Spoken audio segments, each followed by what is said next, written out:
खाकी half pant, कोपरापर्यंत बाह्यात उमडलेला पांढरा फुल shirt, डोक्यावर काळी टोपी आणि खांद्यावर दंड. या वेशातला माणूस जगात कुठेही दिसला तरी तो संघाचा स्वयंसेवक आहे हे कुणाला वेगळं सांगण्याची गरज नाही. पण हा गणवेश आता बदललाय. तब्बल 9 दशकांनंतर राष्ट्रीय स्वयंसेवक संघानं खाकी हाफ पॅन्ट बदलून तपकिरी फुल पॅन्ट स्वीकारली आहे. नागौरच्या प्रतिनिधी सभेत हा निर्णय घेण्यात आलाय. परिवर्तन तो छोटे छोटे हमेशा होते रहते हैं, तो हमने इस बार खाकी शॉर्ट, जिसको खाकी हाफ पैंट कह सकते हैं, उसकी जगह पर एक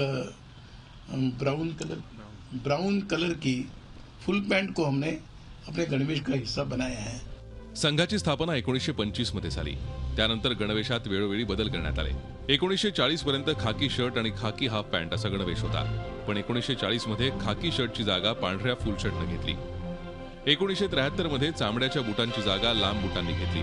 पुढे रेक्झिनचे बूटही मिळू लागले. तरी त्यांचा रंग मात्र काळाच होता.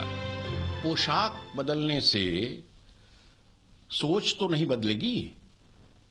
जब तक सोच नहीं बदलेगी तब तक इस तरह के परिवर्तन का कोई अर्थ नहीं. अगर आरएसएस अपनी विचारधारा को बदले तब तो उसमें हम उसका स्वागत करेंगे, लेकिन नए परिधान में अगर वही पुराना राग अलापना और नफरत फैलाना उनका ध्येय है तो मैं समझता हूं कि पोशाक बदलने से चरित्र नहीं बदल जाता. गणवेशातल्या हाफ पॅन्टवरून विरोधक संघाची नेहमीच खिल्ली उडवत आलेत. काळानुरूप बदल केल्याचं सरकार्यवाह सांगत असले तरी हा काळ तब्बल 9 दशकांचा होता हे विसरून चालणार नाही.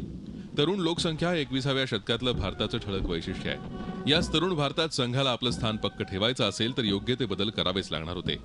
फक्त हे बदल करण्यास थोडा उशीर तर झाला नाही ना, असा प्रश्न आता उपस्थित होतोय. Bureau report, Zee media. Zee 24 तास रहा एक पाऊल पुढे.